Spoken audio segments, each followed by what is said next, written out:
guna untuk melakukan aksi nyata Bapak Hapri dengan judul Budaya Positif. Bapak Ibu yang saya banggakan, hari ini kita akan melaksanakan aksi nyata diseminasi budaya positif.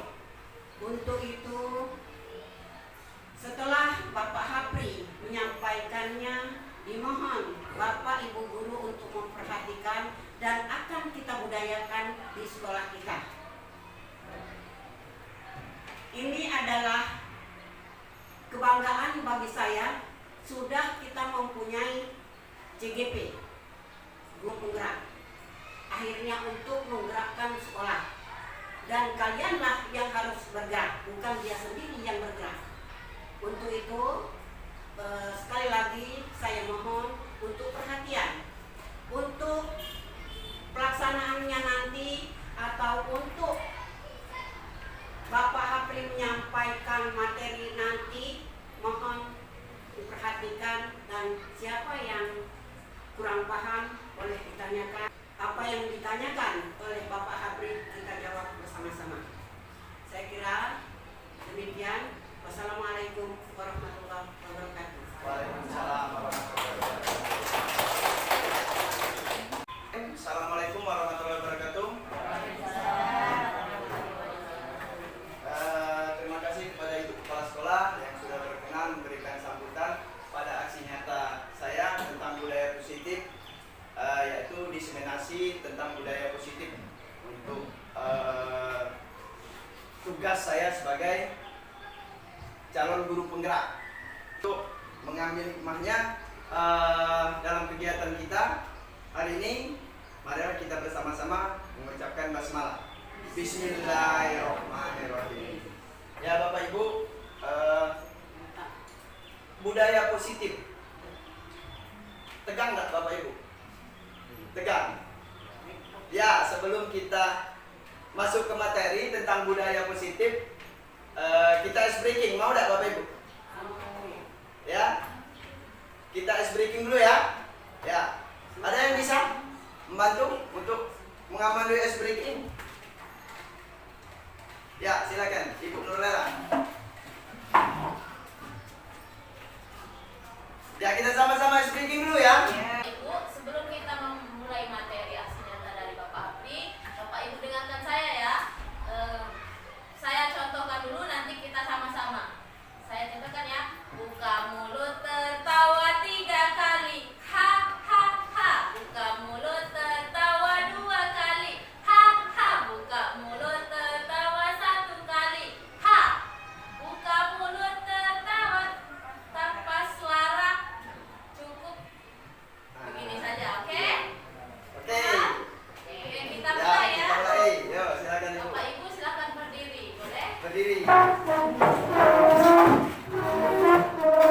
Saya buka mulut tertawa 3 kali. Ha ha ha. Buka mulut tertawa 2 kali. Ha ha. Buka mulut tertawa 1 kali. Ha. Buka mulut tertawa tanpa suara. Oke, lebih cepat ya. Buka mulut tertawa 3 kali. Ha ha ha. Buka mulut tertawa 2 kali. Ha ha. Buka mulut tertawa 1 kali. Ha. Buka mulut tertawa tanpa suara. Oke, baiklah. Ya, terima kasih. Ya, Bapak Ibu, ini dari judulnya budaya positif. Ya, budaya positif. Ini sudah sering kita lakukan sebenarnya Bapak Ibu di sekolah kita tentang budaya positif ini, ya. Sudah sering kita lakukan. Saya hanya lebih menajamkan lagi tentang apa yang sudah saya dapat dan akan saya sampaikan kepada Bapak Ibu tentang apa-apa yang dipelajari dalam budaya positif. Nah, sebelum kita berangkat ke budaya positif, kita menentukan kesepakatan kelas kita dulu. Kita tulis di sini. Saya Pak. Ya Ibu Rini, silakan Ibu Rini. Kerjasama atau bekerjasama saling berkalo kerjasama Ya, kerjasama. atau saling Kolaborasi. kolaborasi. Ya. Ya. Silakan. Ada yang mengusulkan? Ya, Ibu Melda. Silakan Ibu Melda. Apa Ibu Melda? Tertib saat belajar mengajar. Tertib saat belajar mengajar. Ada lagi? Ya, Pak. Ya, silakan Ibu Nurlela. Apa Ibu Nurlela? Saling menjaga kebersihan. Saling menjaga kebersihan. Nah, ini sudah kita dapati ya. 5 apa? Kesepakatan kelas. Saya bacakan dulu ya. Yang pertama, hadir seutuhnya. Yang kedua, kita saling menghargai. Ya. Yang ketiga, kerjasama atau saling kolaborasi. Ya. Yang keempat tadi siapa yang menyebutkan ini? Ibu Melda, bacakan Ibu Melda. Tertib saat belajar mengajar. Ya, tertib. Ya. Yang kelima, Saling menjaga kebersihan. saling menjaga kebersihan. Alhamdulillah kesempatan kelas kita sudah dapati. Sekarang kita lanjut ke materi.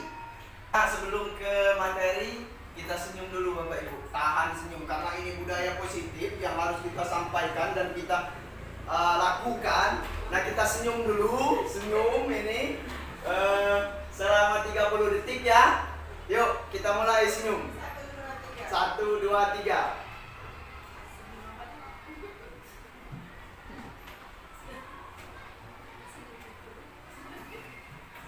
Dah, selesai. Nah, dah, terima kasih. Senyum selama 30 detik, baru kita masuk ke materi. Latar belakang. Apa yang melatar belakang saya melakukan aksi nyata tentang budaya positif ini?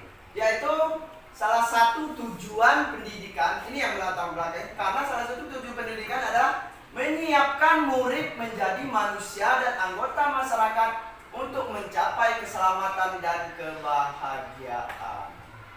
Bapak Ibu, keberhasilan pendidikan bukan hanya tercapainya kompetensi kognitif siswa secara maksimal, namun juga harus mempertimbangkan pembentukan karakter. Budaya positif di lingkungan sekolah dapat menjadi sarana untuk mewujudkan profil pelajar Pancasila. Budaya positif berisi kebiasaan yang disepakati bersama secara berkelanjutan untuk dijalankan dalam waktu yang lama.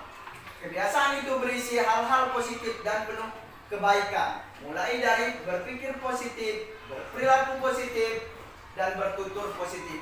Jika kebiasaan positif ini sudah memudaya, maka nilai-nilai karakter yang diharapkan akan terbentuk pada diri murid. Bapak Ibu, tadi latar belakang, sekarang tujuan melakukan aksi nyata ini Bapak Ibu. Yang pertama yaitu mewujudkan merdeka belajar pada peserta didik dengan memberikan kebebasan untuk mengemukakan pendapat mengenai keyakinan-keyakinan kelas.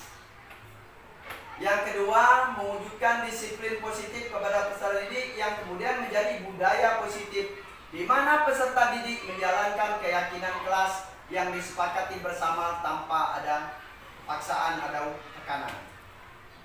Yang ketiga, membentuk karakter positif peserta didik melalui kebiasaan-kebiasaan positif, perilaku positif, dan keteladanan dari semua warga sekolah. Dalam hal ini adalah guru dan murid. Yang keempat, menumbuhkan motivasi intrinsik murid terhadap penanaman nilai-nilai kebajikan. Artinya motivasi yang ada dari murid itu sendiri berdasarkan kesadaran pribadinya, bukan kita tekan, kita suruh, kita segak, kita bentak. Apa yang dimaksud dengan budaya? Nah, ini Bapak Ibu tentang budaya positif tadi, seperti judul tadi. Apa yang terbenak di dalam pikiran Bapak Ibu tentang budaya positif ini? Apa budaya positif ini? Silakan berpendapat Pak Yeri, apa budaya positif? Apa yang Bapak pikirkan tentang budaya positif ini? Tidak apa-apa. Silakan apa? Silakan Pak Yeri. Bersikap sopan pada guru. Bersikap sopan kepada guru. Ya, benar. Ya, siapa lagi? Apa itu budaya positif? Ya, Ibu Supendestiar, silakan Ibu Supendestiar. Apa itu yang dimaksud dengan budaya positif? Silakan berpendapat, Pak, Ibu. Adalah nilai-nilai keyakinan dan kebiasaan-kebiasaan di sekolah yang berpihak pada murid-murid. Ya, Murid berkembang menjadi pribadi yang humanis. ya, nilai-nilai atau keyakinan-keyakinan yang berpihak kepada murid, ya, tentang atau untuk berpikir kritis. Ada lagi? Ibu Rini apa Ibu Rini? Tidak usah apa? Tidak usah buka Google, apa yang ada saja, tidak ada jawaban yang salah di sini Bapak Ibu. Budaya senyum sapa. Budaya senyum sapa.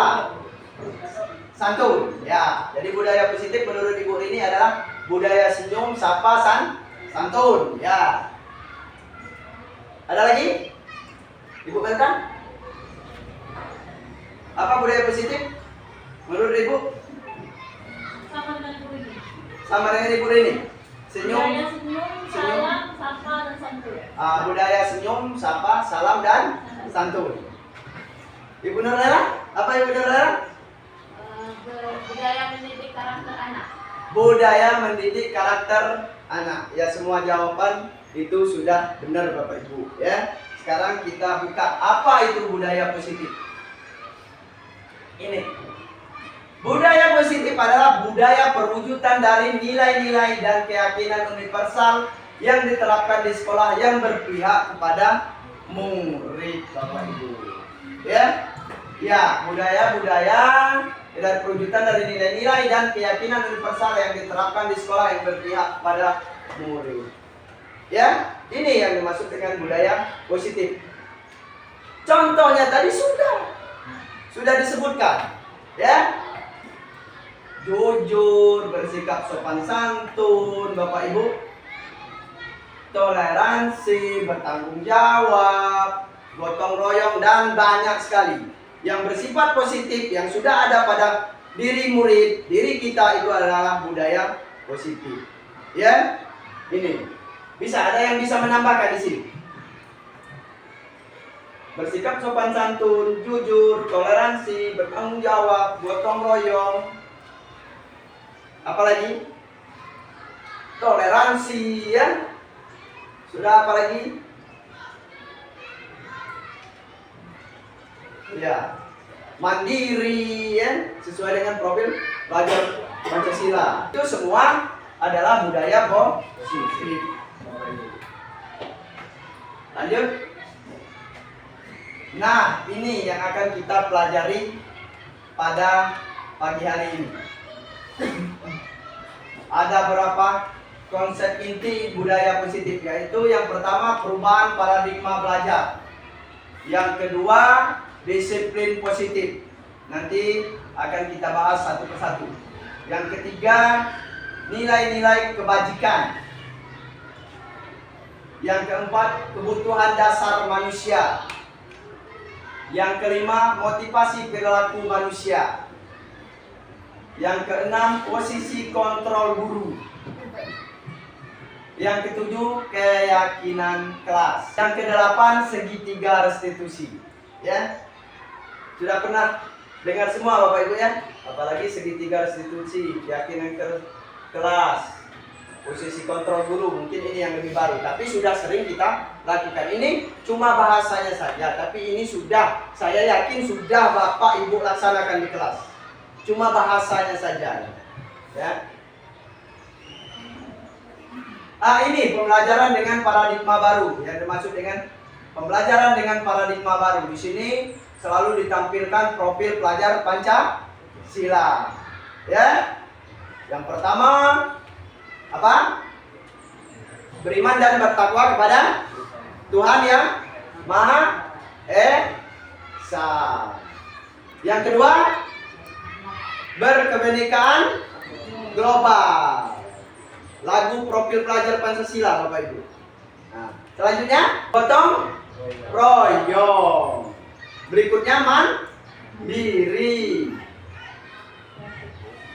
kreatif dan berpikir kritis. Nah, ini ya pembelajaran dengan paradigma baru, yaitu profil pelajar Pancasila. Nah, pengertian dari pembelajaran dengan paradigma baru adalah pembelajaran dengan paradigma baru merupakan pembelajaran yang dirancang dengan berdasarkan prinsip pembelajaran yang berdiferensiasi, sehingga para murid belajar sesuai kebutuhannya berdasarkan tahap perkembangan sesuai teori psikologi modern untuk mewujudkan profil pelajar Pancasila ini.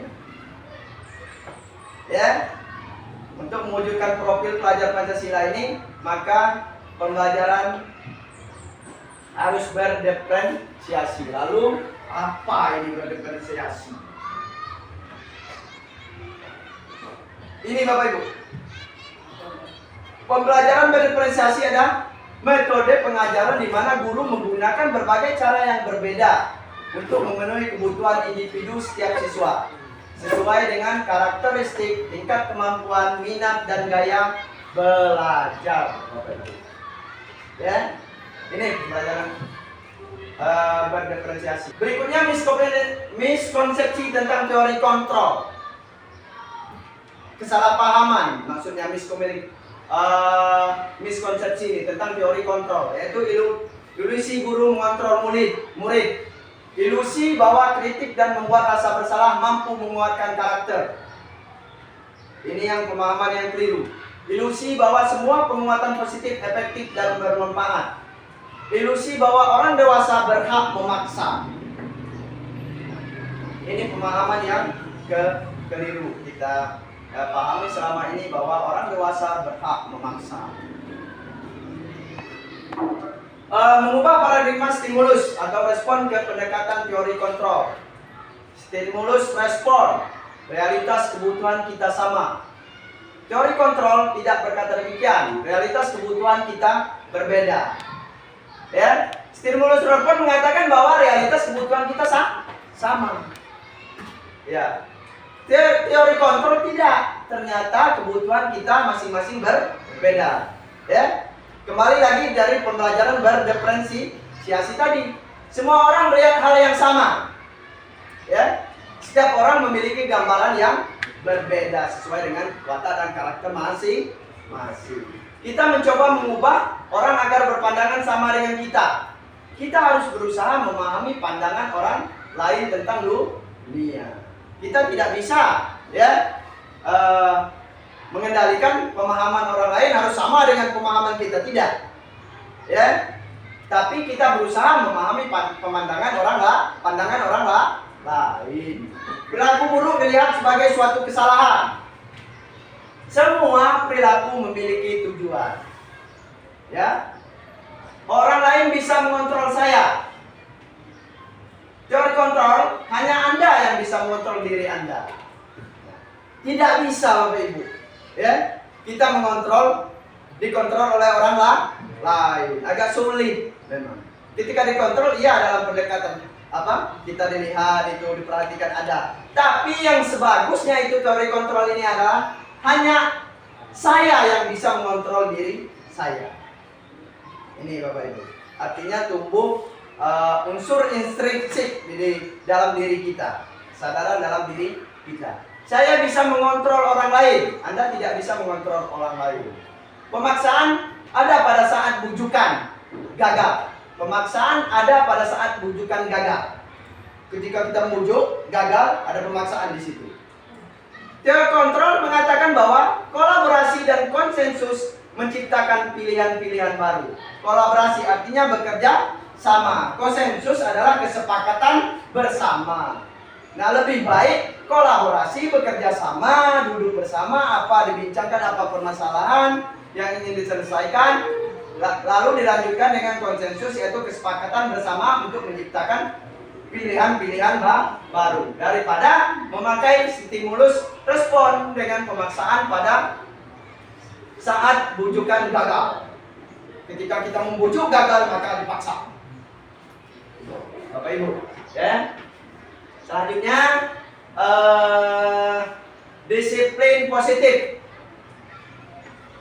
Tadi mengatakan disiplin terus. Disiplin ini berasal dari kata disiplina, yang artinya belajar. Ya, disiplin mengacu pada disiplin diri yang memiliki tanggung jawab terhadap apa yang dilakukan berdasarkan nilai-nilai yang diyakininya, Bapak Ibu. Selanjutnya, disiplin positif merupakan salah satu cara penerapan disiplin yang bertujuan untuk menumbuhkan kesadaran serta memberdayakan murid tanpa imbalan ataupun penghargaan, reward, ancaman atau hukuman. Ya. Disiplin positif merupakan salah satu cara penerapan disiplin yang bertujuan untuk menumbuhkan kesadaran serta memberdayakan murid tanpa imbalan, penghargaan, ancaman atau hukuman. Ini Bapak Ibu yang akan kita budayakan di sekolah kita, yang bertujuan untuk menumbuhkan kesadaran murid dengan tanpa imbalan, ancaman ataupun hukuman.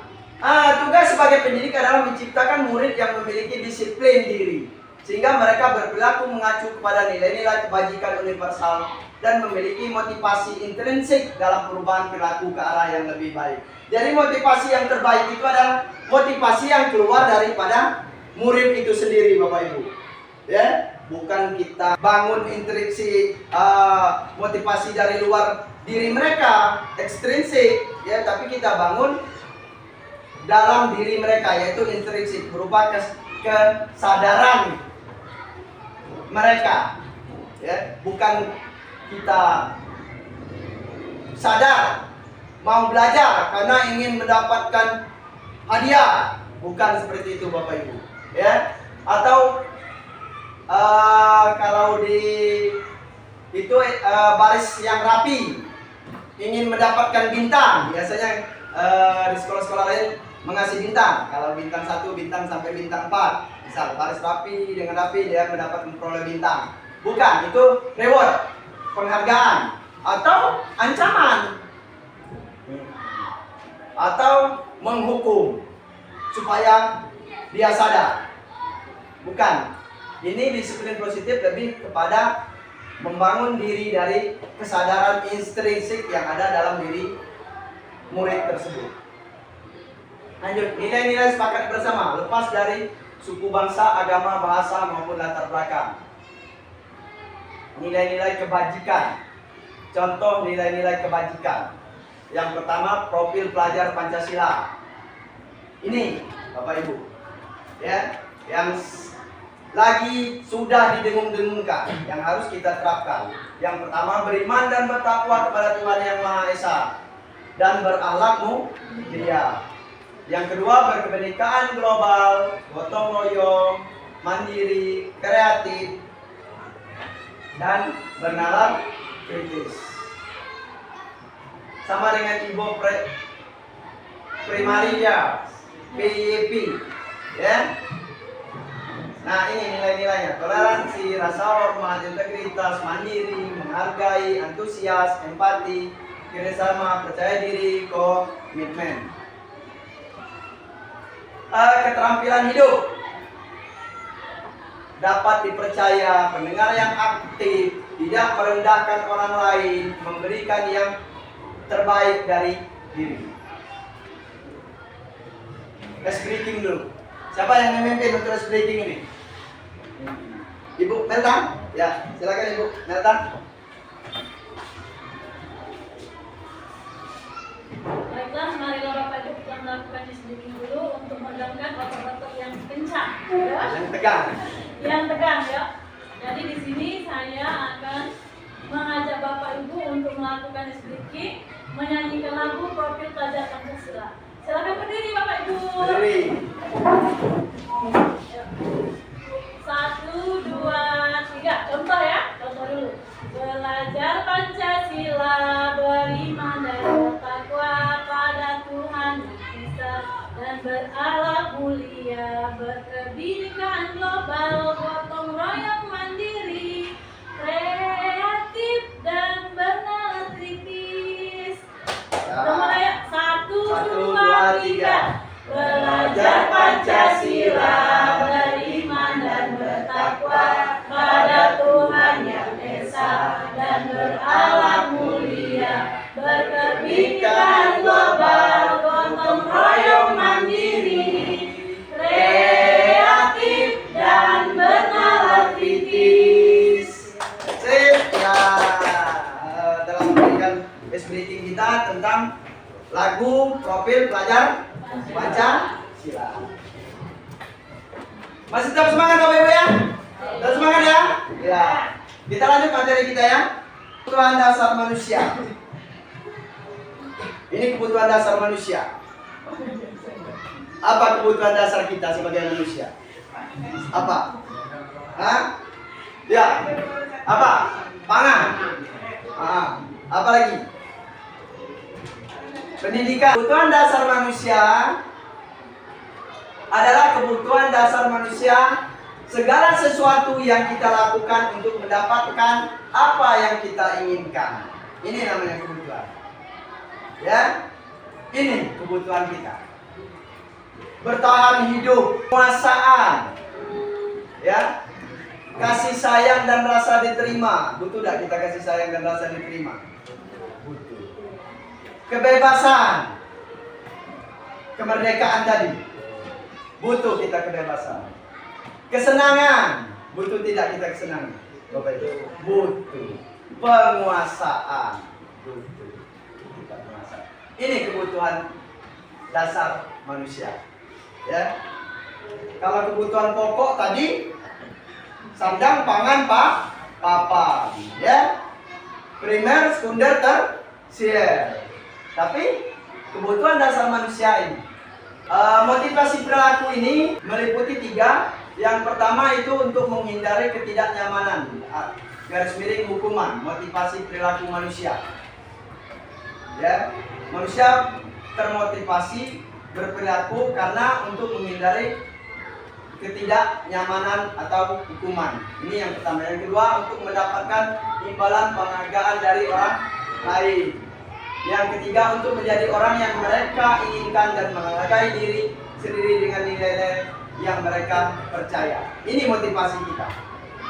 Ya, benar tidak? Untuk menghindari ketidaknyamanan atau hukuman. Ya, untuk mendapatkan imbalan penghargaan dari orang lain. Kadang-kadang kita seperti itu Bapak Ibu ya. Ya, yang memotivasi kita untuk melakukan suatu perilaku. Ya. Ini. Manakah yang termasuk motivasi intrinsik? Motivasi yang dari diri kita, bukan ingin mendapatkan sesuatu ataupun menghindari ketidaknyamanan. Di manakah ini? Yang ada yang tumbuh dari diri kita. Dari ketiga motivasi ini. Yang ini, ya apa? Ibu Rini, tolong bacakan Ibu Rini. Untuk menjadi orang yang mereka inginkan dan menghargai diri sendiri dengan nilai yang mereka percaya. Nah, ini. Ya, sependapat di sini ya. Nah, ini bukan kita melakukan sesuatu untuk menghindari ketidaknyamanan atau hukuman. Ya, bukan juga kita melakukan sesuatu untuk mendapatkan imbalan atau penghargaan dari orang lain. Nah, ini motivasi ekstrinsik yang ada di luar diri kita. Sebagus-bagusnya motivasi itu adalah motivasi yang memang hadir datang dalam diri kita. Memang kalau dulu panggilan jiwa, ya, itu Bapak Ibu. Nah, ini kita masuk ke hukuman, konsekuensi dan restitusi, Bapak Ibu. Ya, hukuman. Nah, ini hukuman. Hukuman tidak terencana. Murid tidak tahu apa yang akan terjadi atau dilibatkan. Bersifat satu arah sifatnya hukuman. Berupa hukuman fisik atau psikis. Fisik, ya, badan kita psikis dengan kata-kata yang kasar. Ada verbal dan non verbal, Bapak Ibu. Nah, ini konsekuensi Bapak Ibu. Kalau konsekuensi terencana sesuai peraturan, ya, murid dibuat tidak nyaman. Sikap guru selalu memonitor murid. Ini konsekuensi. Sekarang restitusi, Bapak Ibu bedakan dari ketiga antara hukuman, konsekuensi dan restitusi. Sedangkan restitusi proses mencipta kondisi murid untuk memperbaiki kesalahannya. Ya. Yang kedua, proses kolaboratif yang mengajarkan murid untuk mencari solusi sendiri. Ya, ini yang kata saya tadi adalah membangun kesadaran intrinsik. Ya, hukuman. Ya, dia sifatnya tidak terencana. Murid tidak tahu apa yang akan terjadi atau dilibatkan. Dia tahu-tahu dihukum apabila melakukan suatu pelanggaran. Dia tidak dilibatkan dalam diskusi mengapa, apa, ya. Ini konsekuensi terencana sesuai peraturan. Ya, murid dibuat tidak nyaman. Sikap guru selalu memonitor murid. Apa contohnya konsekuensi? Ya, terlambat keliling lapangan 2-3 kali. Ya. Ini konsekuensinya harus keliling lapangan. Nah, sedangkan restitusi ini tidak, Ibu. Proses menciptakan kondisi murid untuk memperbaiki kesalahannya. Yang kedua, proses kolaboratif yang mengajarkan murid untuk mencari solusi sendiri. Kolaborasinya antara murid dengan guru. Nah, sekarang jujur Bapak Ibu, ini ada 5 posisi kontrol. Yang pertama adalah penghukum, ya. Yang kedua sebagai teman. Yang ketiga pemantau, manajer, pembuat rasa bersalah.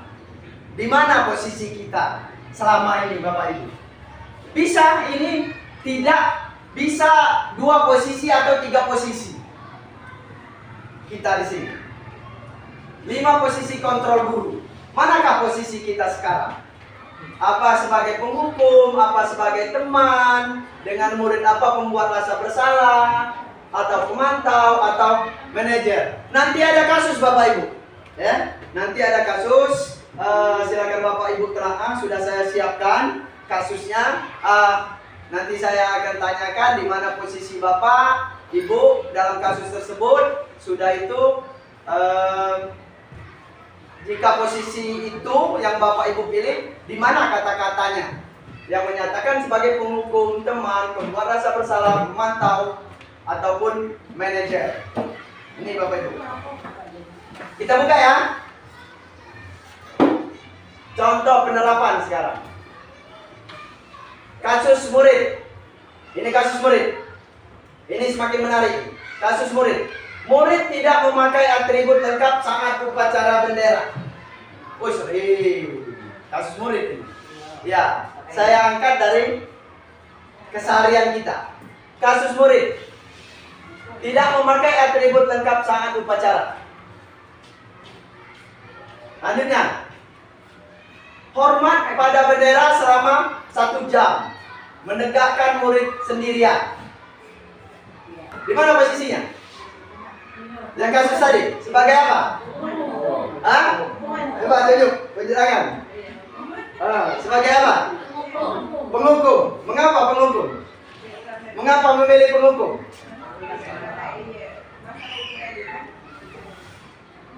Karena dia membuat kesalahan maka dia ditegak. Ya. Kasus murid tidak memakai atribut lengkap saat upacara bendera. Ya.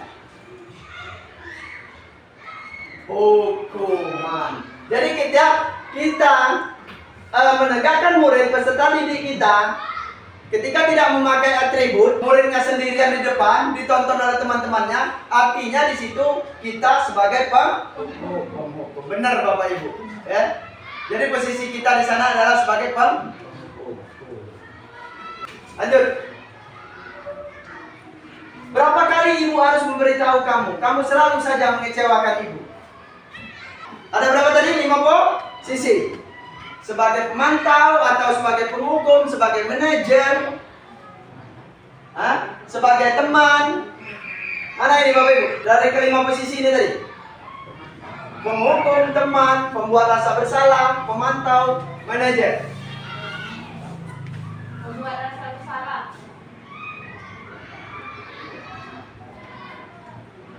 Ini jelas dari penghukum ya. Ini. Berapa kali ibu harus memberitahu kamu? Kamu selalu saja mengecewakan ibu. Apa tadi? Jadi? Rasa bersalah. Hah? Pemantau. Siapa yang pemantau? Ya. Sebagai teman. Ada lagi sebagai pemukul? Tidak ada? Sebagai manajer? Sebagai pembuat rasa bersalah? Ibu Nuraya? Ya, kita buktikan sekarang. Berapa kali ibu harus memberitahu kamu? Kamu selalu saja mengecewakan ibu. Kita buktikan. Benar. Pembuat rasa bersalah. Dari ungkapannya sudah terbayang ya. Berapa kali ibu harus memberitahu kamu? Kamu selalu saja mengecewakan ibu. Ya, iya, pembuat rasa bersalah. Ketika kita berkata ini, maka murid merasa bersalah. Ini maksudnya. Ya, lanjut ya. Ini masih kasus yang tadi. Murid tidak memakai atribut lengkap saat upacara. Karena ini sering kita lihat kan, setiap minggu kan. Ayo dong, ikutin aturan sekolah. Tolong bantu ibu sekali ini saja. Lain kali jangan berbuat seperti ini lagi ya.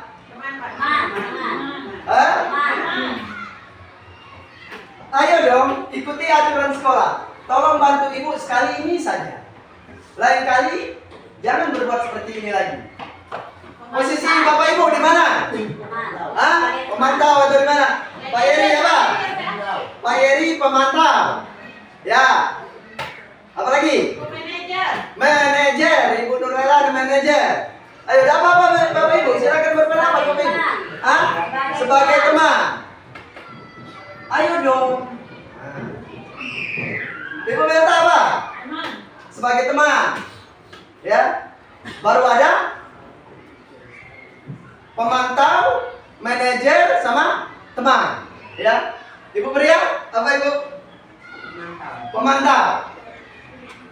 Ibu Cilik? Pemantau juga. Kita buktikan ya. Tepuk tangan. Iya, teman.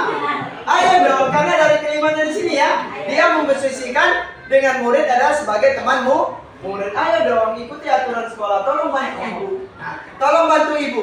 Dia tidak segan-segan meminta tolong kepada murid tersebut. Jadi dia memposisikan sebagai teman.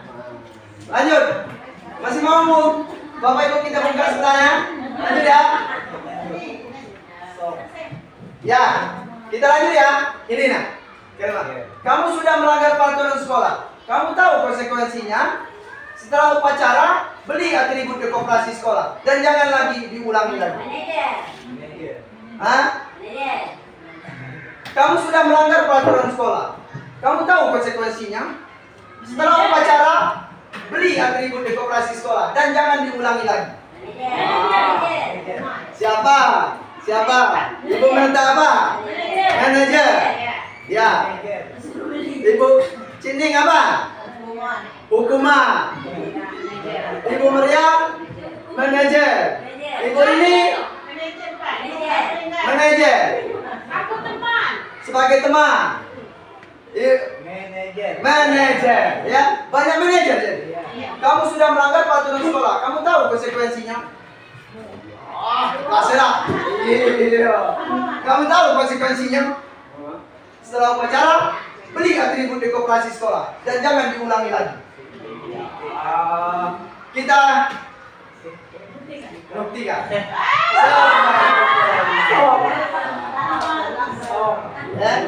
Jadi bukan manajer, dia sebagai pemantau. Posisi kita di sana ketika kita berkata seperti itu adalah sebagai pemantau, Bapak Ibu.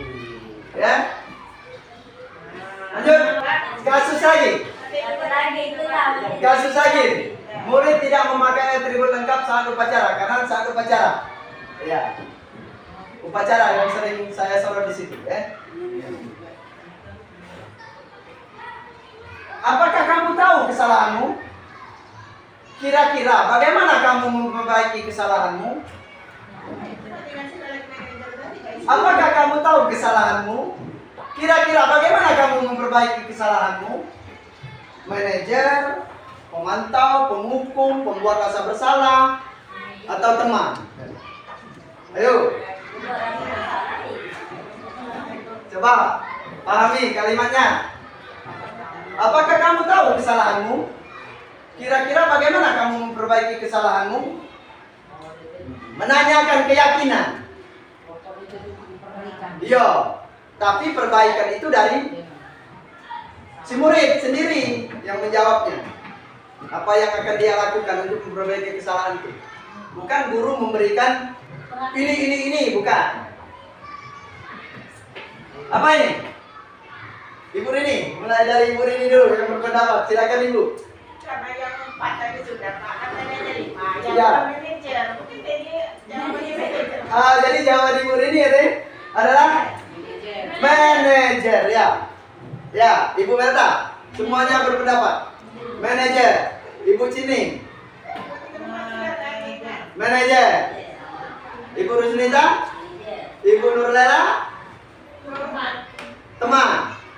Ibu Maria, manajer. Pembuat rasa bersalah. Jadi ada 3 pendapat di sini ya.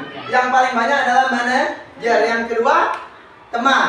Ibu Nurlela, yang ketiga Pak Yeri, pembuat rasa bersalah. Kita buktikan sekarang. Survei membuktikan. Ini Bapak Ibu, posisi yang ideal kita sebagai guru adalah manajer. Ya, menumbuhkan kesadaran intrinsik dari diri murid itu sendiri. Nanti kita akan terapkan percakapan tentang segitiga restitusi. Ya, ini manajer. Posisi kontrol apakah aku? Kita berpikir sekarang. Yang sering kita lakukan di sekolah, di murid kepada murid, kita mengajar maupun di luar lingkungan kelas, di luar kelas, apa posisi kita? Ini, saya kecewa sekali dengan kamu. Membuat rasa bersalah. Nah, sudah ada 1, pembuat rasa bersalah. Terus yang berpendapat lagi, saya kecewa sekali dengan kamu. Kata-kata ini, sebagai teman. Ada lagi yang berpendapat, saya kecewa sekali dengan kamu. Kata-kata ini berdasarkan 5 posisi guru tadi. Sebagai teman, sebagai pemantau, sebagai manajer, rasa bersalah, dan penghukum. Kita buktikan ya. Saya kecewa sekali dengan kamu. Kita buktikan sekarang. Apa posisi ini? Pembuat rasa bersalah. Siapa tadi yang menjawab? Ibu Nurlela yang betul. Pembuat rasa bersalah, Bapak Ibu. Ya. Ini ada lagi kasus. Ada lagi. Apa rencanamu untuk menyelesaikan masalah ini? Sama tadi hampir ya, kalau diingat ya. Apa rencanamu untuk menyelesaikan masalah ini? Menanyakan teman, pemantau? Ibu Melta? Manajer. Ibu Rini? Pemantau. Ibu Nurlela? Teman. Ibu Cini?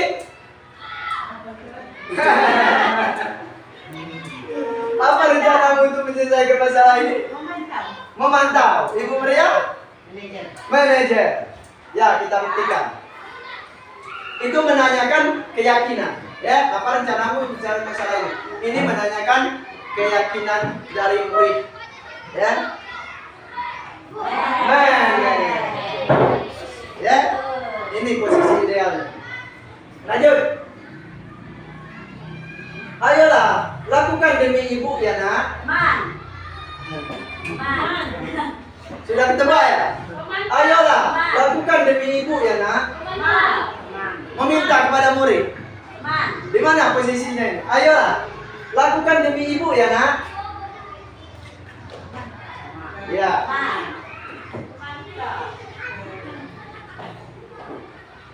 Di mana ini posisinya? Hah? Sebagai teman. Sebagai teman, ya betul. Ya, sudah mulai ya, sudah bisa memahami ya sedikit-sedikit ya Bapak Ibu ya. Di mana posisi kita ya? Terus Ini keyakinan kelas.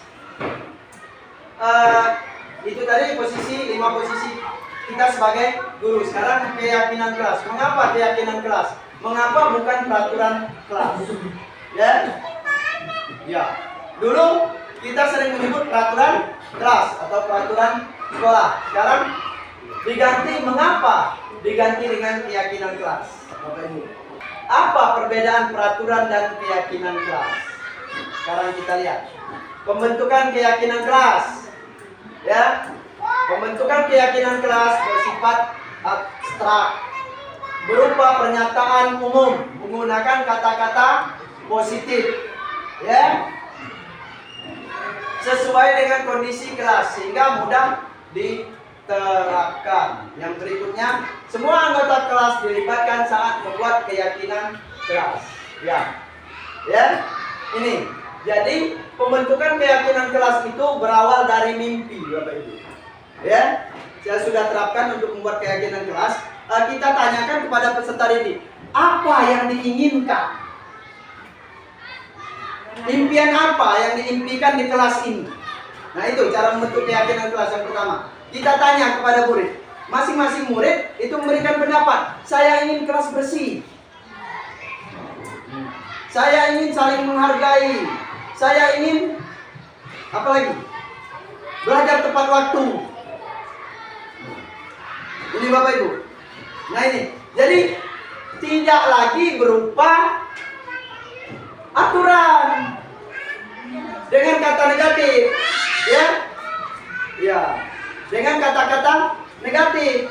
Apa misalnya kata negatif? Tidak boleh, jangan. Nah itu, ya. Kalau dulu kita harus hadir tepat waktu, tidak boleh membawa makanan di kelas. Kita gantilah dengan menjaga kebersihan kelas. Ya, bersikap sopan santun, ya, kita ganti seperti itu, menjaga kebersihan kelas, bersikap sopan santun, kan, ya, buanglah sampah pada tempatnya. Tidak, kita ganti dengan menjaga kebersihan kelas. Ini Bapak Ibu, yang maksudnya membuat dengan kata-kata positif. Jadi kita tanya dulu, kita kelompokkan anak-anak nanti. Setelah Bapak Ibu membuat kesepakatan, kita gali mimpinya dulu. Kelas ini mau seperti apa? Mereka menuliskan, saya ingin kelas ini bersih, saya ingin kelas ini rapi, saya ingin kelas ini aman. Baru kita bentuk keyakinan atau kesepakatan ke kelas. Nah ini segitiga restitusi. Apa itu segitiga restitusi? Nah ini, ya, restitusi adalah proses menciptakan kondisi bagi murid memperbaiki kesalahan sehingga bisa kembali pada kelompoknya dengan karakter yang lebih kuat. Ya, proses menciptakan kondisi bagi murid untuk memperbaiki kesalahannya sehingga bisa kembali pada kelompoknya dengan karakter yang lebih kuat lagi. Nanti kita praktekkan segitiga restitusi. Saya sudah tadi berikan percakapannya. Restitusi merupakan proses kolaboratif yang mengajarkan murid untuk mencari solusi dan membantu berpikir tentang menjadi orang seperti apa yang diinginkan, tujuan mulia dan bagaimana memperlakukan orang lain. Ini menurut dosen dalam terbit tahun 2004. Ya, ini restitusi.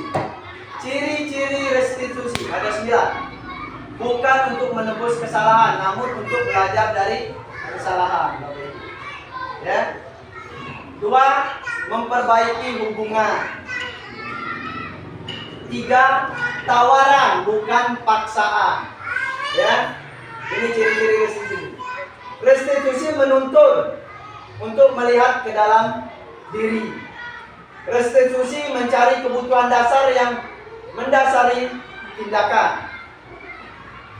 Restitusi diri adalah cara yang paling baik. Nanti kita praktekkan Bapak Ibu ya. Kita tahu dulu 9 ciri-ciri restitusi. Restitusi fokus pada karakter, bukan tindakan. Karakter tadi banyak ya, jujur ya. Ya, banyak tadi. Restitusi fokus pada solusi. Restitusi mengembalikan murid yang berbuat salah pada kelompoknya, Bapak Ibu. Segitiga restitusi. Nah, ini Bapak Ibu. Ya, ini yang akan kita perhatikan nanti. Validasi kebutuhan. Yang pertama yaitu menstabilkan identitas dulu ketika kita menghadapi suatu kasus. Nanti kita perhatikan ya. Menstabilkan identitas, validasi kebutuhan atau kesalahan, menanyakan keyakinan. Mengapa dikatakan segitiga restitusi? Karena bentuknya segitiga. Ya, yang pertama menstabilkan identitas, yang kedua validasi kebutuhan atau kesalahan, yang ketiga menanyakan keyakinan. Ini yang disebut dengan segitiga restitusi. Ketika kita validasi kebutuhan, kesalahan, ini kamu tentu punya alasan mengapa melakukan itu. Ini validasi Bapak Ibu. Kita sedang melaksanakan validasi kebutuhan murid. Ya, adakah cara yang lebih efektif untuk mendapatkan apa yang kamu butuhkan? Pada kata menanyakan keyakinan, nilai-nilai apa yang telah kamu sepakati? Ini proses menanyakan keyakinan. Kamu ingin menjadi orang seperti apa? Nah, ini menanyakan keyakinan. Sedangkan menstabilkan identitas adalah setiap orang pasti pernah melakukan kesalahan. Ini menstabilkan identitas. Jadi kita menangani kasus anak, yaitu kita stabilkan dulu prosesnya Bapak Ibu. Ya, kita buat dulu dia tenang. Bahwa kesalahan itu bukan sesuatu yang luar biasa, tapi setiap manusia pasti pernah mengalami kesalahan. Sudah itu kamu bukan satu-satunya yang pernah melakukan hal ini. Kita stabilkan dulu, ya, kejiwaannya. Ya, kita panggil, kita stabilkan dulu jiwanya, Bapak Ibu. Baru kita lanjut ke tahap validasi kebutuhan dan menanyakan keyakinan.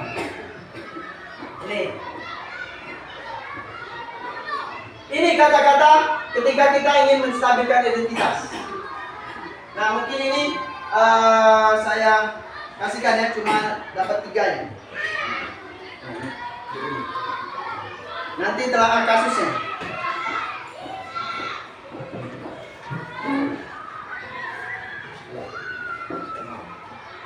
Nah, ini menstabilkan identitas. Di sana ada di belakangnya Bapak Ibu.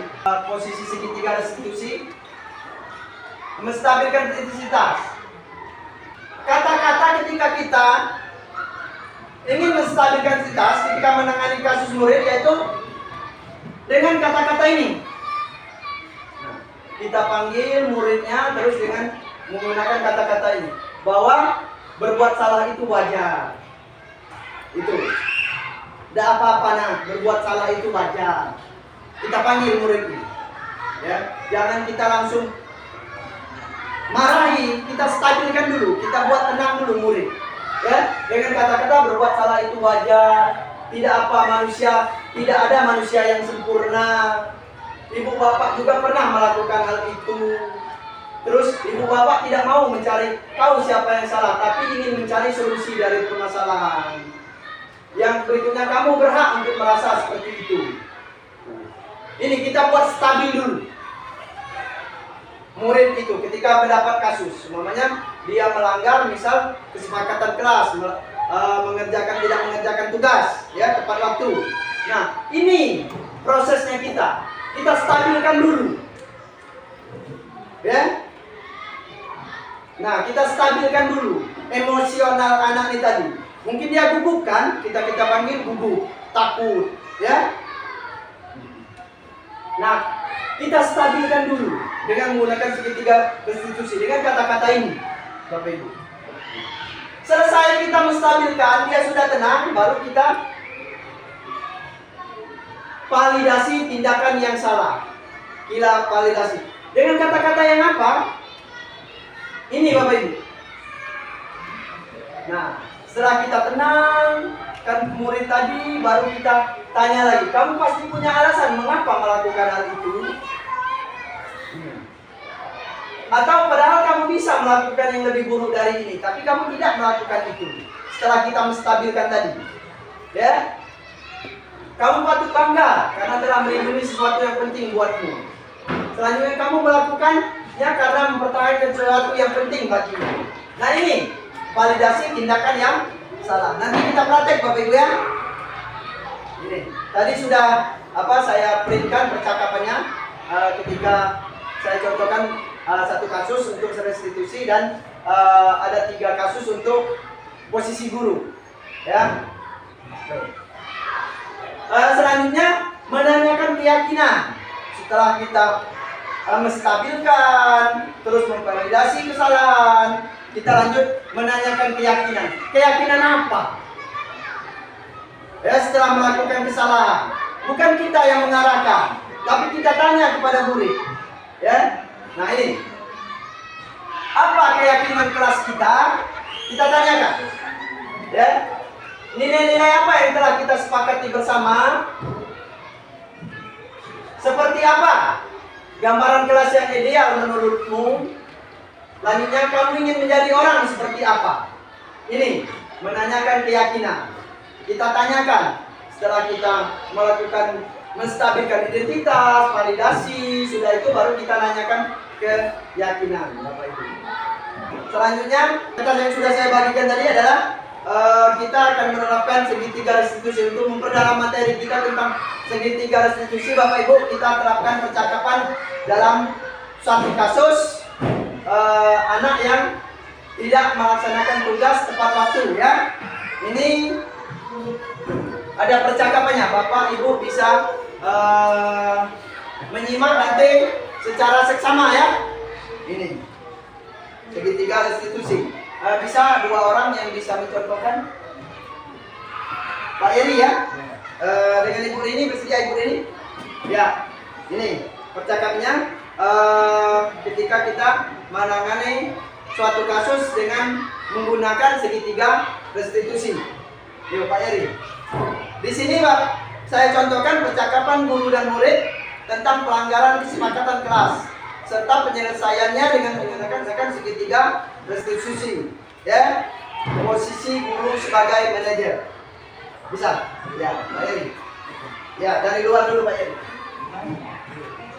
Ya, dari luar dulu Pak Eri. Kursi 1. Meja itu. Dari luar Pak Eri. Ya, coba contohkan dulu Pak Eri.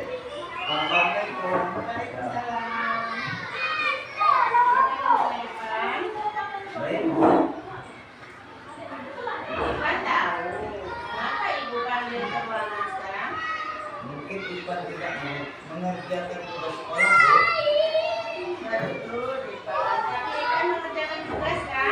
Iya, Bu, tapi tidak sekolah selesai. Ipan masih ingat kesepakatan kelas kita? Masih, Bu.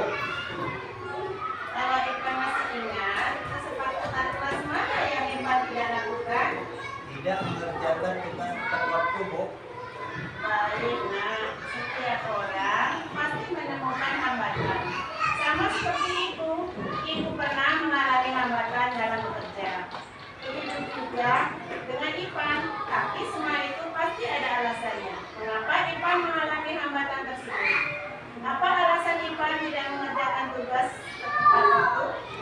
Ipan mengantuk, Bu, karena membantu ibu berjualan di pasar malam hingga larut malam. Iya, tidak apa-apa. Sekarang bagaimana rencana Ipan untuk menyelesaikan masalah Ipan?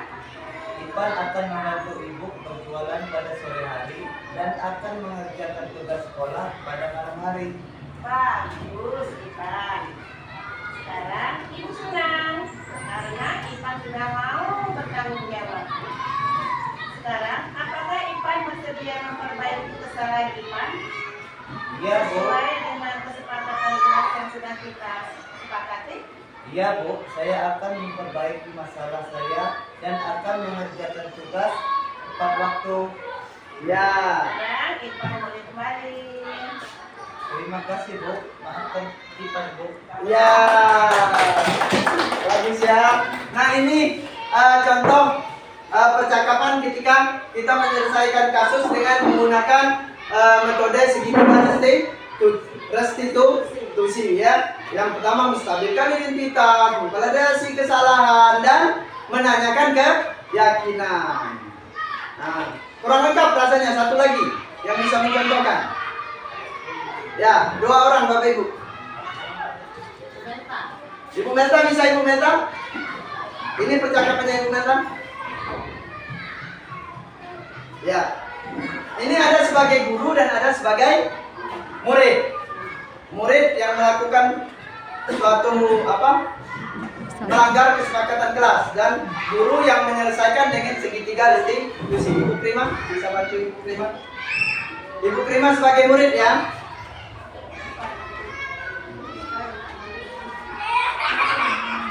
Ya. Ini. Ya.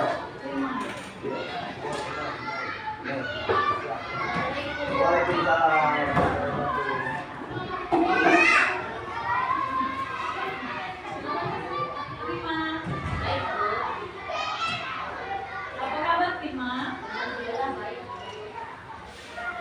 Prima tahu kenapa dipanggil Prima sekarang? Mungkin karena Prima tidak boleh ke sekolah Bu. Betul Prima, tapi Prima mengerjakan tugas kan? Ya Bu, tapi tidak selesai. Prima masih ingat kesepakatan kelas? Masih Bu. Kalau Prima masih ingat kesepakatan kelas mana yang tidak dilakukan? Tidak mengerjakan tugas tepat waktu Bu. Baik Nak, setiap orang pasti menemukan hambatan. Sama seperti Ibu pernah mengalami hambatan dalam bekerja. Begitu juga dulu Prima. Tapi semua itu pasti ada alasan mengapa kita mengalami hambatan tersebut. Apa alasan Prima tidak mengerjakan tugas yang susah? Prima mengantuk Bu karena membantu Ibu jualan. Prima mengantuk. Iya, tidak apa-apa. Sekarang bagaimana rencana Prima untuk menyelesaikan masalah Prima? Prima akan membantu Ibu berjualan di sore hari Bu dan mengerjakan tugas sekolah di malam hari. Bagus Prima. Sekarang Ibu senang karena Prima sudah mau bertanggung jawab. Sekarang apakah Prima bersedia memperbaiki masalah Prima sesuai dengan kesepakatan kelas yang sudah disepakati? Iya Bu, saya akan memperbaiki masalah dan akan mengerjakan tugas saya tepat waktu. Sekarang Prima boleh kembali ke kelas ya Nak, belajar dengan rajin lagi. Baik Bu, saya minta maaf ya Bu. Iya.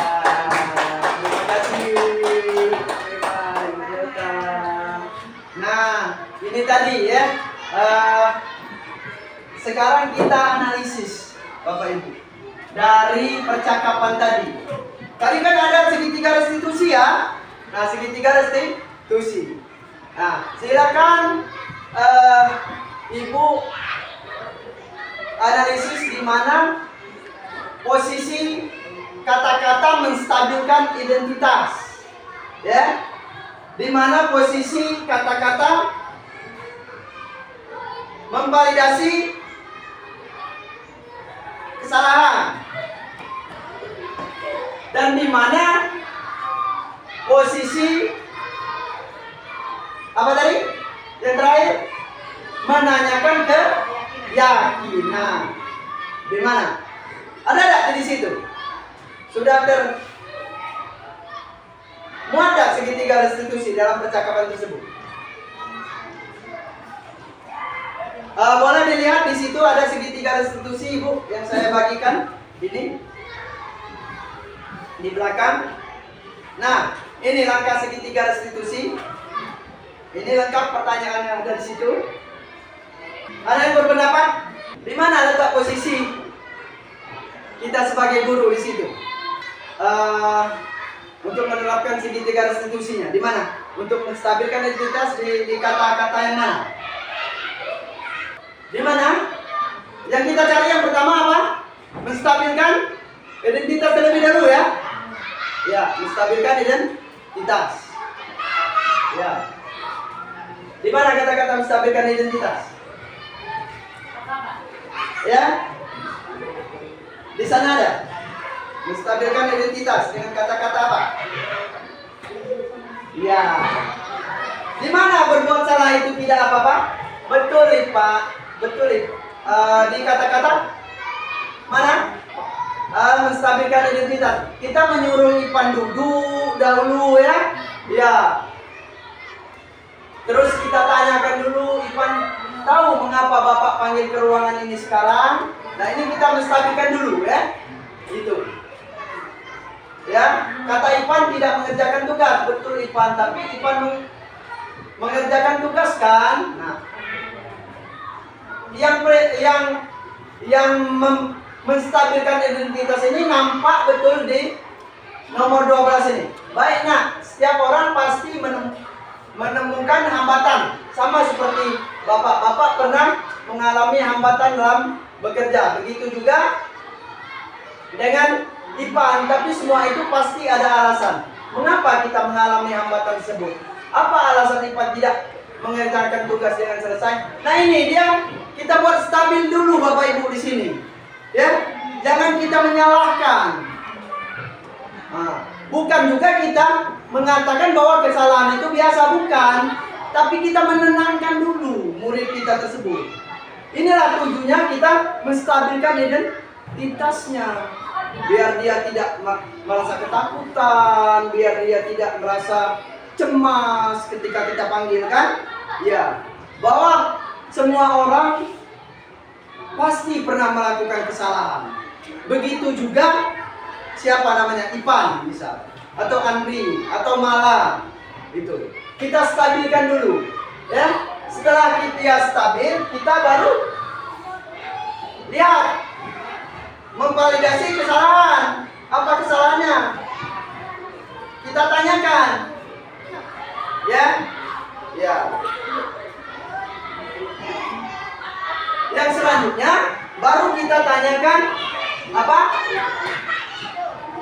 Menanyakan ke yang terakhir, menanyakan keyakinannya. Gimana kata-kata yang menanyakan keyakinan?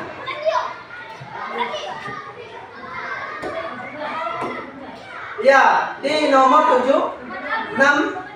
ya. Ini posisi kita sebagai guru ya. Bagus Ipan. Sekarang Bapak senang karena Ipan sudah mau tanggung jawab. Sekarang 16-17 kan? Sekarang apakah Ipan bersedia memperbaiki masalah Ipan sesuai dengan kesepakatan kelas yang sudah kita sepakati? Nah, di sini kita menanyakan kan? Ya, menanyakan keyakinan. Ya. Dan Ipan menjawab, "Iya Pak, saya akan memperbaiki masalah saya dan akan mengerjakan tugas tepat waktu." Nah, sekarang Ipan boleh kembali ke kelas ya nak, belajar dengan rajin lagi ya. Nah, ini kita sudah menerapkan segitiga restitusi ya, dari ketiga tadi ya. Ini di sini posisi guru di mana? Posisi guru di sini dari 5 posisi guru tadi, kita sebagai manajer. Betul Ibu Melta, kita di sini sebagai manajer, posisi yang paling ideal. Itu Bapak Ibu. Nah, itu ya, Bapak Ibu sudah menerapkan segitiga restitusi. Sekarang di sana sudah saya siapkan percakapan. Bapak Ibu silakan analisis di kasus 1 dan kasus 2. Silakan berkelompok dulu, ada 3 kasus di situ. Buat 3 kelompok, 1, 2, 3. Nah, siapa ya? Pak Eri atau bergabung dengan ini? Ibu Maria, Ibu Rosnita dengan Ibu Ciling tetap di situ, Ibu Melta dengan Ibu Rini. Ibu Rini dengan Ibu Melta kasus 1 atau ini saja? Kasus 3 saja. Ibu Melta dengan Ibu Rini. Ya. Ibu Rosnita kasus 1. Itu minta tolong kasih sama Pak Eri dengan Ibu Maria. Bukan? Kertas. Nah. Ini terangan kasus. Silakan Bapak Ibu baca.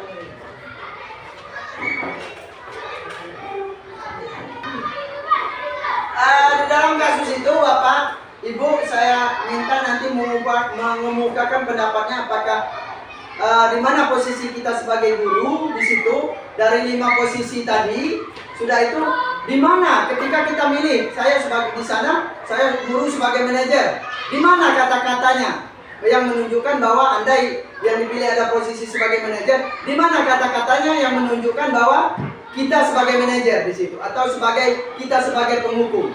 Coba diskusi dulu. Ibu Nurlela, Ibu Maria, Ibu Pak Dery, diskusi dulu di situ. Itu boleh ditulis di situ lah, Bapak Ibu.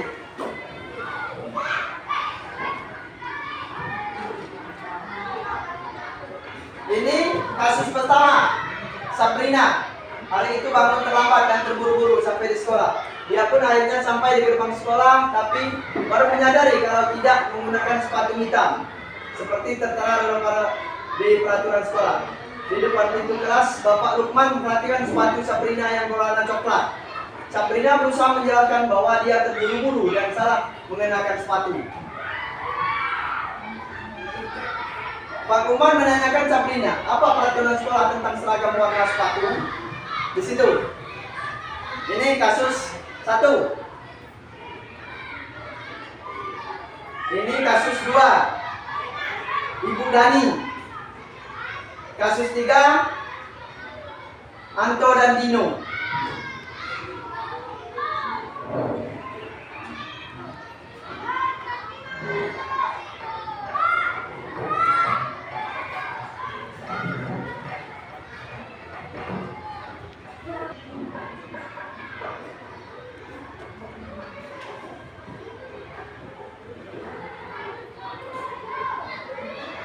Sudah bisa dipahami?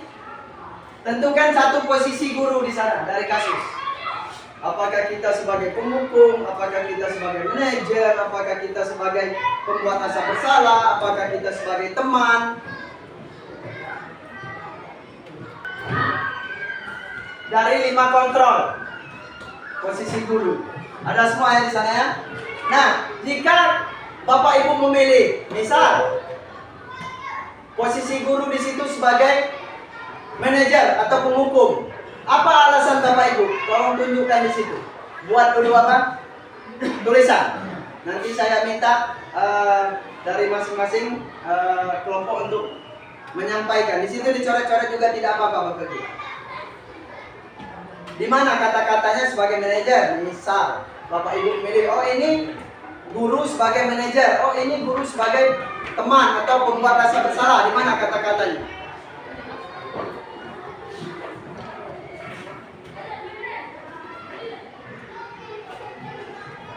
Silakan tulis di bawahnya juga, tidak apa-apa. Misal pembuat rasa bersalah terlihat pada kata-kata ini.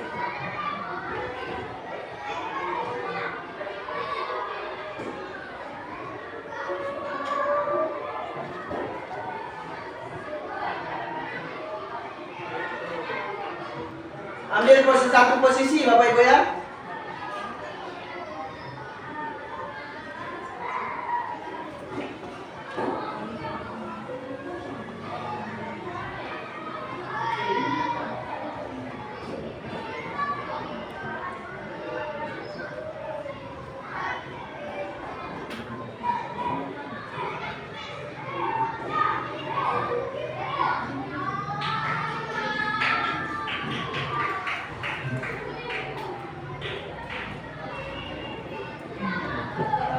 Sudah ya?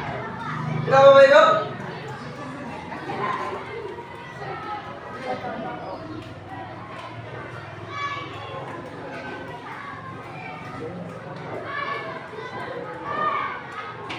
Kelompok mana yang sudah? Ya, silakan. Dari kasus nomor berapa? 2. Nomor 2 ya. Di paragraf pertama itu Ya, ini ya. ya. Ibu Dani ya. Posisi apa? Itu paragraf pertama itu pemantau, Pak. Pemantau. Ya. Ya, Ibu Dani sedang menjelaskan pelajaran ya. Sudah itu? Yang terakhir, paragraf terakhir. Di mana kamu pelajar? Kamu tidak kasihan sama ibu ya? Ya. Sudah capek-capek, pelajar kamu tidak kasihan kamu.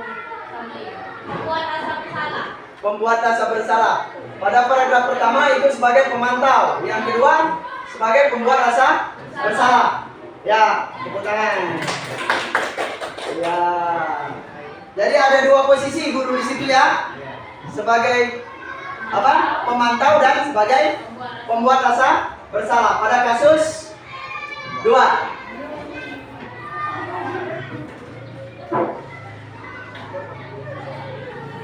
Bagaimana?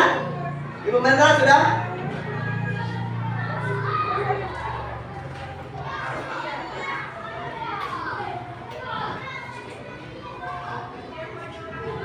Sekarang kita buktikan dulu kasus 2 ya. Ya.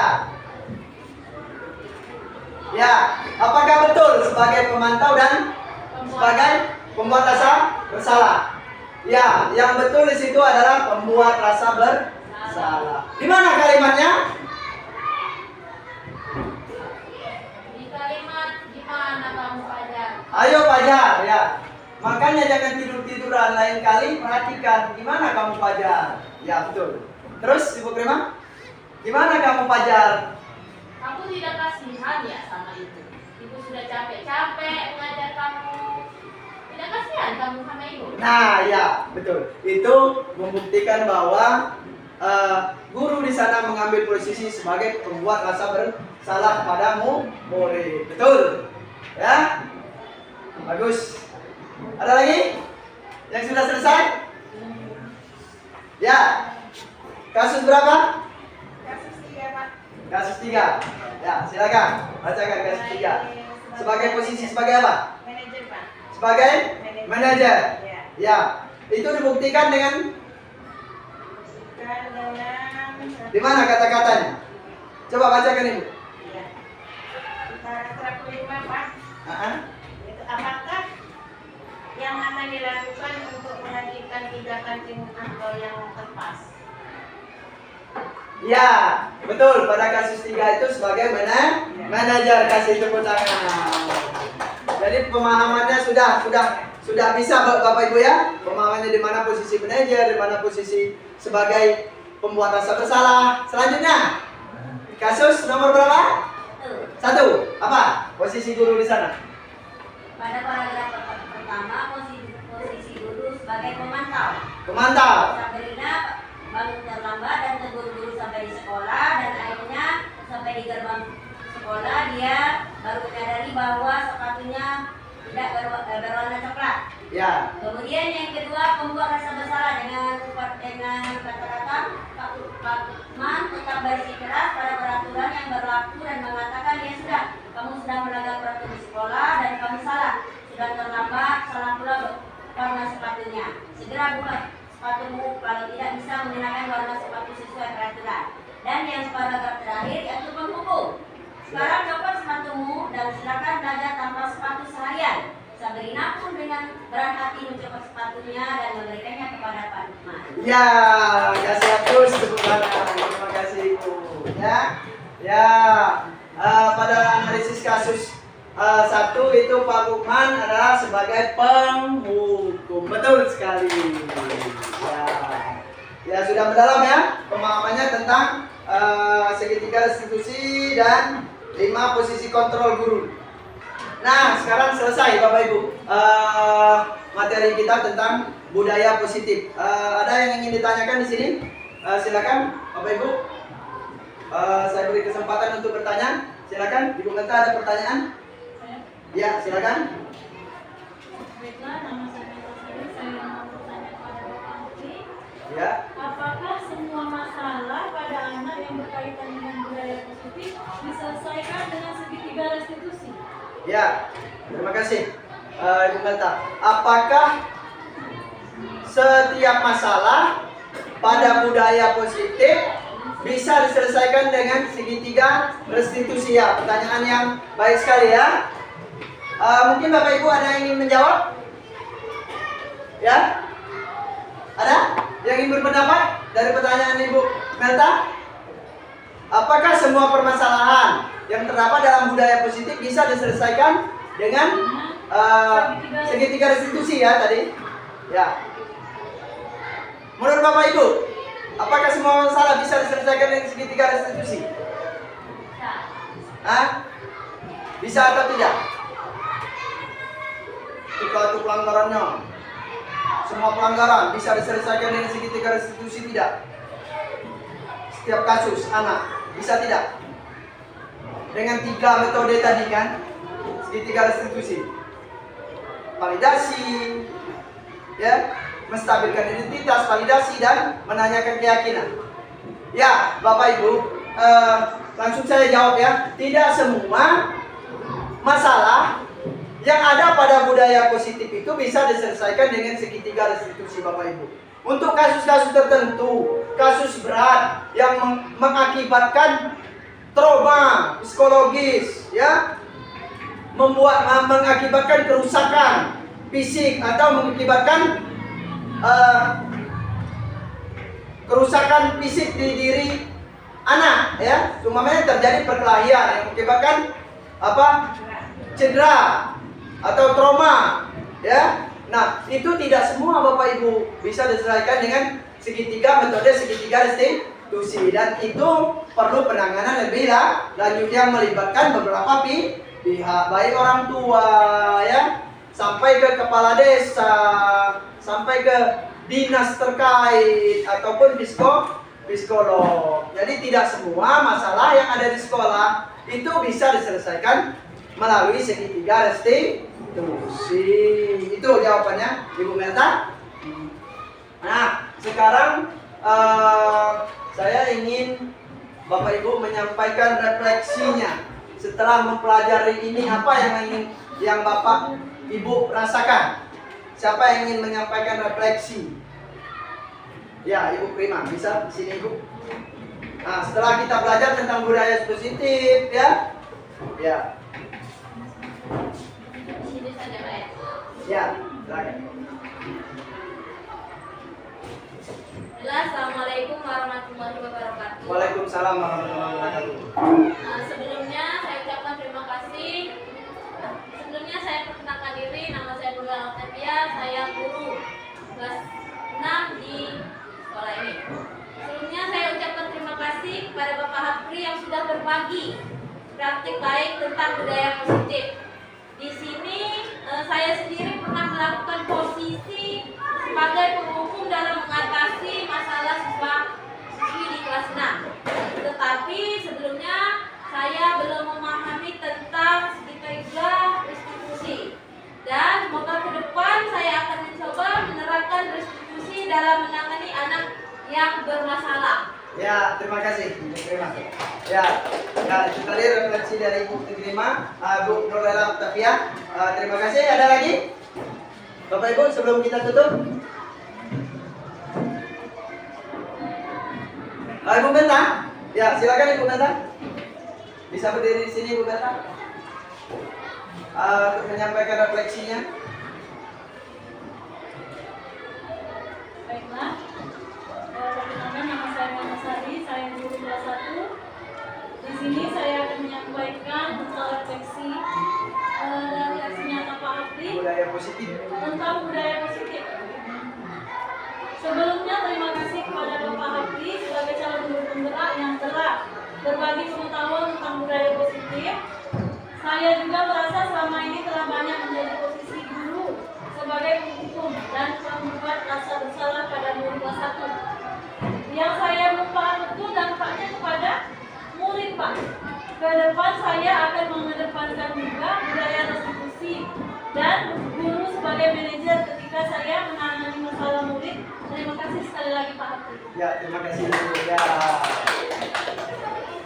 Ya, itulah tadi Bapak Ibu, ya. Sebagai penutup di sini, terima kasih kepada Ibu Melta dan Ibu Nurlela dalam memberikan refleksinya. Sebagai penutup di sini yaitu dalam penerapan program disiplin positif ini hendaknya pendidik memiliki standar kepribadian, profesional dan sosial yang baik, di mana guru mampu mengimplementasikan posisi kontrol manajer dan mampu menuntun murid menjadi insan yang mandiri, merdeka dan bertanggung jawab, Bapak Ibu. Ya, terima kasih. Nah, itu tadi Bapak Ibu aksi nyata saya dalam menyampaikan budaya positif, terdapat salah-salah kata dan informasi, saya mohon maaf karena sebagai manusia saya tidak luput dari kesalahan, yang benar hanya dari Allah Subhanahu wa taala. Saya tutup dengan ucapan wassalamualaikum warahmatullahi wabarakatuh.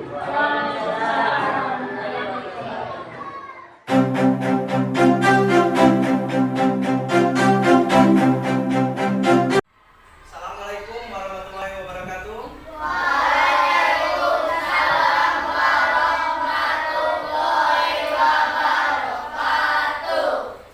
Ya, selamat pagi anak-anak ya. Ya, sebelum kita mulai pelajaran, silakan mimpin doa. Ipan.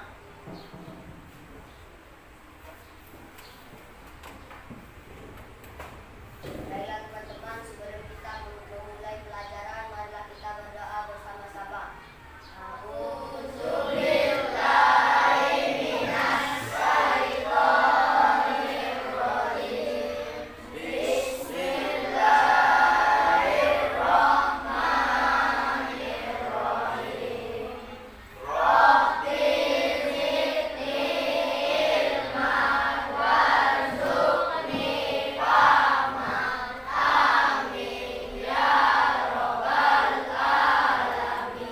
Ya, terima kasih Ipan, silakan duduk. Apa kabar anak-anak?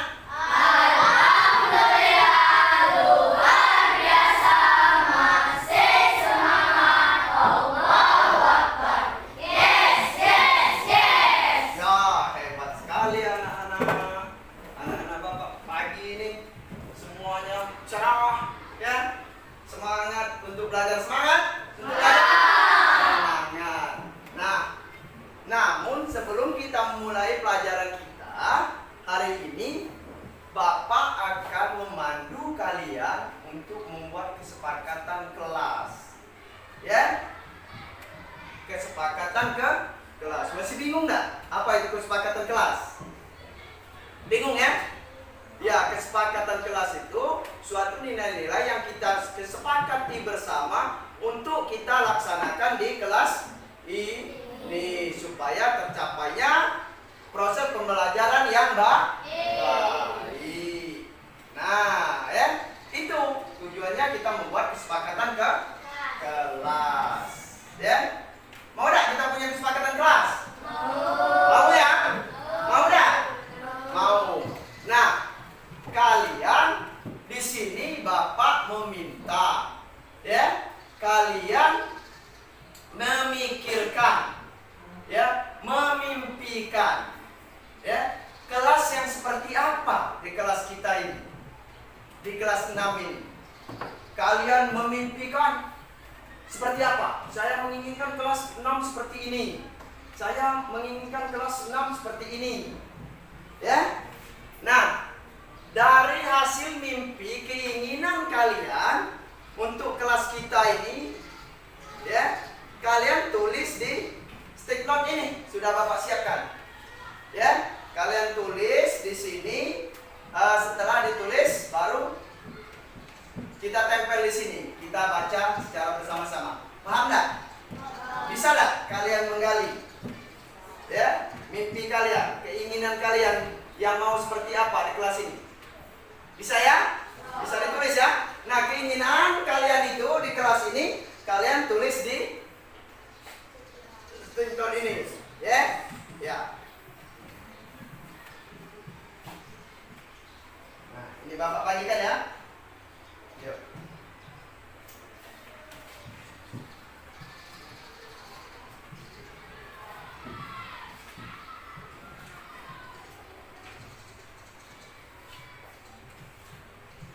Bagikan ya. Kalian tulis di sana. Oh belum. Kalian tulis di sana. Kalian tulis di sana impian, keinginan kalian di kelas ini. Kalian itu menginginkan kelas ini seperti apa? Nah, ya? Bisa kan? Bisa kan? Ya. Kalian inginkan kelas ini seperti apa? Ya? tulislah.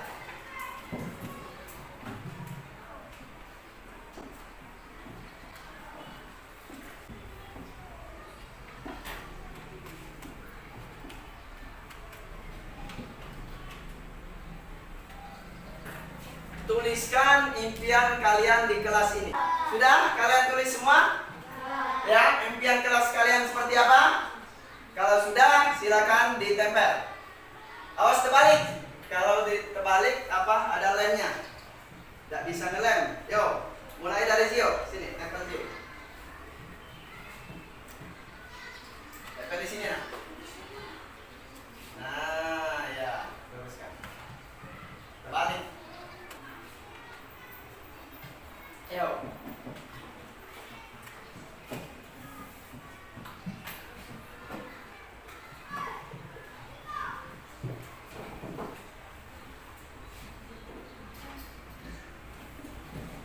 Yo.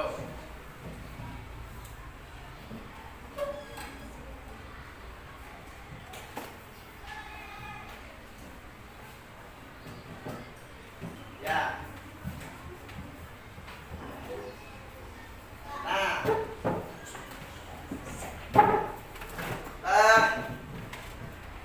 Sudah ya? Semua sudah menulis? Ya? Impian kalian. Ya? Sudah ditulis di sini semua ya? Tidak ada lagi? Ya. Inilah impian yang kalian harapkan. Nanti dari impian kalian nanti kita wujudkan dalam bentuk kesepakatan kelas ya, yang akan kita laksanakan dan kita jalankan, kita jaga secara bersama-sama nantinya. Nah, sebelum kita menuju kesepakatan kelas, saya minta Zio membacakan salah satu impian. Ambil saja. Yuk, Zio, sini. Ambil Zio, bacakan. Ambil satu, lepas. Ya, nah, ngadep ke sana, bacakan sama teman-temannya. Menjaga kebersihan. Ya, menjaga kebersihan. Taruh lagi Zio. Tepuk tangan Zio. Ya. Ini salah satu impian dari teman kalian tadi ya, menjaga kebersihan. Rangga, coba.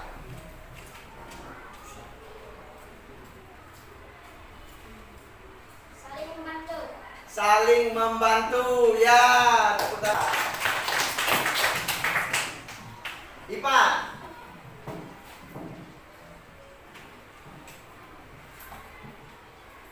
Ambil Pan, bacakan di teman-teman depan teman-temannya Pan. Rapi dan indah. Rapi dan indah ya. Kembalikan lagi. Farhan.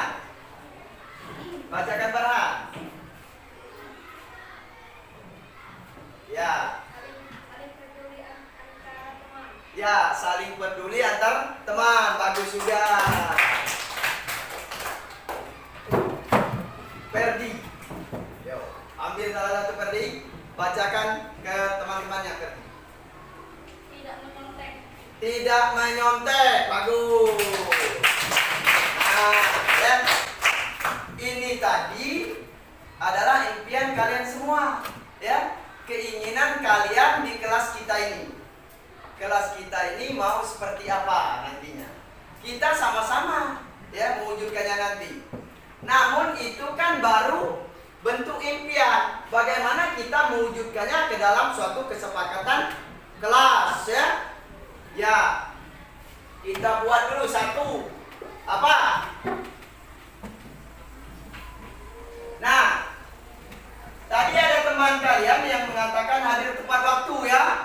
Ya, hadir tepat waktu. Jadi kita uraikan kalimatnya, kesepakatan kelasnya.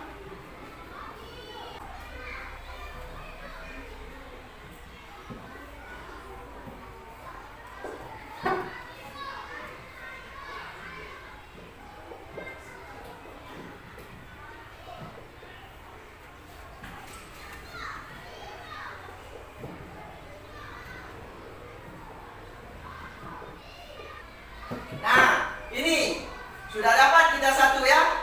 Kami guru dan murid akan hadir tepat waktu sebelum pembelajaran. Sepakat dah? Sepakat dah? Sepakat ya?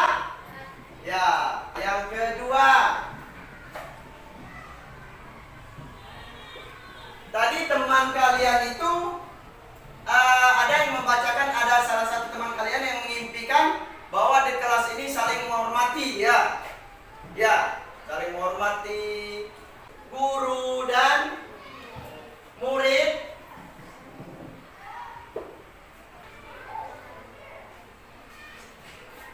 Saling menyayangi. Nah, ini kesepakatan nomor 2. Coba kita baca sama-sama. Kami guru dan murid saling menyayangi. Nah, ini kesepakatan nomor 2. Sekarang kesepakatan nomor 3. Tadi ada teman kalian membuat impian kelasnya, dia bawa di kelas ini harus saling membantu, ya. Jadi kalimatnya kita susun seperti apa? Kami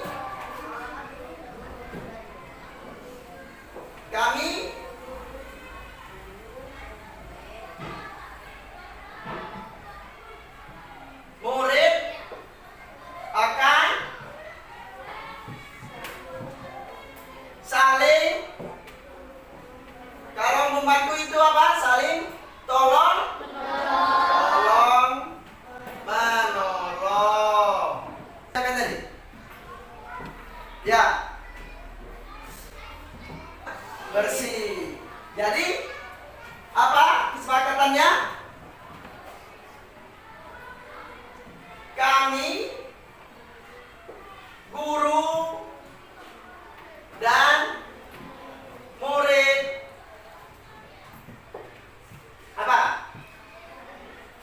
Akan menjaga apa? Menjaga kebersihan kelas.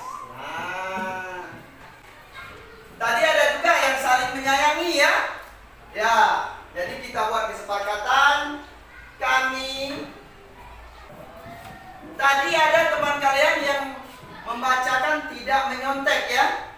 Tidak menyontek. Artinya mandiri, ya. Ya, kita sepakati. Yang mandiri artinya salah satunya tidak menyontek pekerjaan teman, ya. Berikutnya, tadi ingin bekerja keras untuk belajar, kita buat. Jadi kita sudah mempunyai 7 kesepakatan kelas. Coba Ipan, bacakan Ipan. Yang pertama, maju Ipan ke depan. Ya, dari sini Pak. Ya. Yuk. 1. Kami guru dan murid akan hadir tepat waktu sebelum pembelajaran. Setuju dah? Sepakat ya? Ya, hadir sebelum pembelajaran dimulai. Yang kedua, 2. Kami guru dan murid saling menyayangi. saling menyayangi. Ya. Setuju, sepakat ya? Saling menyayangi. Ya, tak boleh bertengkar artinya. Ya, yang 3. 3. Kami murid akan saling tolong menolong. Nah, saling tolong menolong. Sepakat dah? Sepakat, saling tolong menolong. Apapun bentuknya, apakah itu pikir kelas, ya. Lanjut Ipan. 4. Kami guru dan murid akan menjaga kebersihan kelas. Nah, akan menjaga kebersihan kelas. Sepakat dah? Menjaga kebersihan. Sepakat ya? Lanjut Ipan. 5. Kami murid yang peduli dengan teman-teman. Sepakat dah peduli sama teman-teman? Sepakat, ya. Kalau ada teman sakit, ditengok, ya. Ya. Lanjut Ipan. 6. Kami murid yang mandiri. Mandiri. Tadi yang tidak menyontek, ya. Ya, kita masukkan tidak menyontek, yaitu wujud dari mandiri. Ya. Berikutnya Ipan. 7. Kami murid yang semangat dalam belajar. Ya, semangat dalam belajar. Semangat.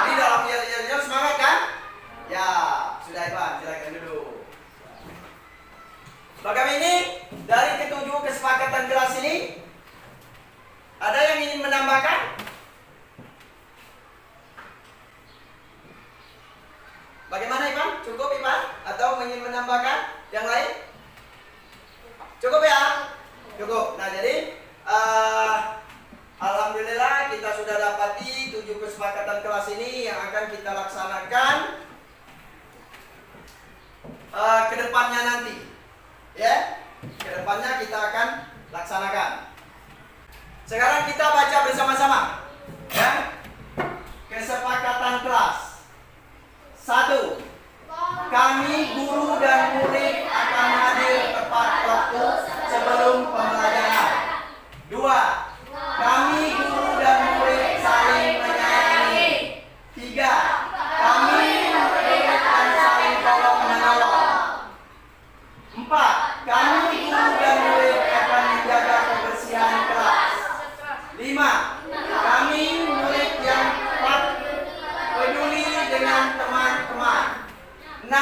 Kami murid yang mandiri. 7. Kami murid yang semangat dalam belajar. Ya, ada 7 kesepakatan kelas kita. Ya, ini nanti akan Bapak ketik ulang ya. Setelah diketik, nanti kita tanda tangani secara bersama-sama. Ya. Ini kesepakatan kelas kita sudah Bapak ketik ya. Nanti maju satu persatu ya, mulai dari Zio ya, untuk tanda tangan di depan ya. Ya, bawa penanya nak. Ini kesepakatan kelas kita ya, sudah Bapak ketik dan kita secara bersama-sama menandatangani kesepakatan kelas tersebut ya. Yo, mulai dari Zio.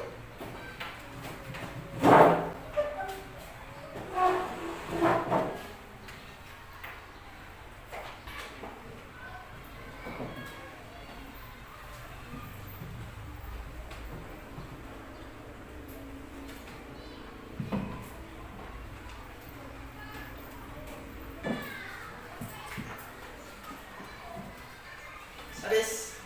Ya. Bapak juga ikut tanda tangan ya untuk kesepakatan kelas kita hari ini.